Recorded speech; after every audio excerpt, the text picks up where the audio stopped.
You know, it takes the same amount of energy to think small as it does to think big. The same amount of energy to think negatively as it does positively. But the impacts are just dramatically different, right? I mean, look, you can worry all day long about your haters or detractors, or you can just build taller buildings, right? Sometimes the best way to shut people up is just to have success. You can worry and obsess over lack and the things that you don't have. Or you can sit down with a spirit of gratitude, take inventory of the skills, resources, those people around you who do have your back, and get after it, man. Level the playing field, like literally level the playing field. You can constantly worry about, robbing Peter to pay Paul, taking austerity measures, figuring out how you can lessen expenses. Those things are important, right? But at some point you have to ask yourself, okay, what am I going to do to generate more revenues, right? You can ask yourself instead, okay, I've cut back on expenses. You don't want to spend too much time talking about what you can't afford. It's more like what you choose not to spend your money on, right? That's a better way of looking at it. But then you can also ask yourself, look, what are the different things I can do to get 1% better this week? What are the things I can do to become more profitable just by 1%?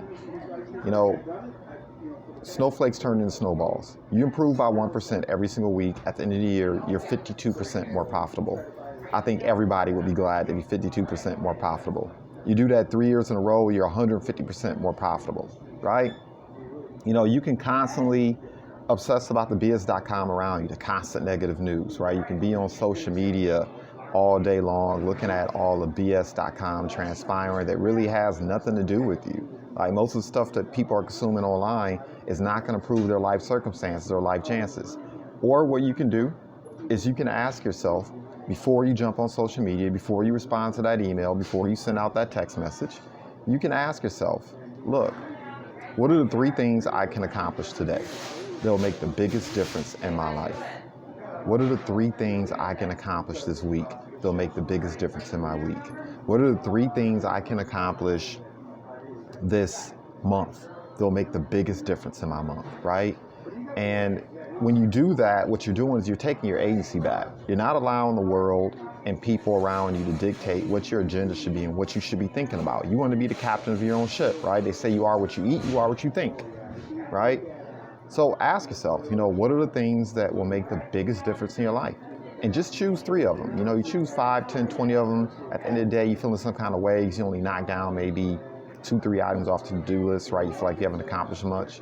But choose 2 or 3, right? Look, at the end of the day, it's a decision, right? It's a decision.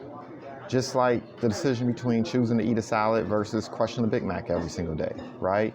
It's not about sacrificing all the time. Sacrifice is important. We know that's a common denominator of success along with hard work. But how about, as opposed to asking yourself, what do I need to sacrifice to be successful? Instead, flip it and say, what decisions do I need to make, right? As opposed to having to sacrifice social media, maybe you say, you know what, I make the decision to actually spend time thinking about the things that matter most to me first. Instead of making the decision to go out tonight and hang out, as fun as that may be, you're going to make the decision to spend that hour, hour and a half, 2 hours building something to make yourself 1% better.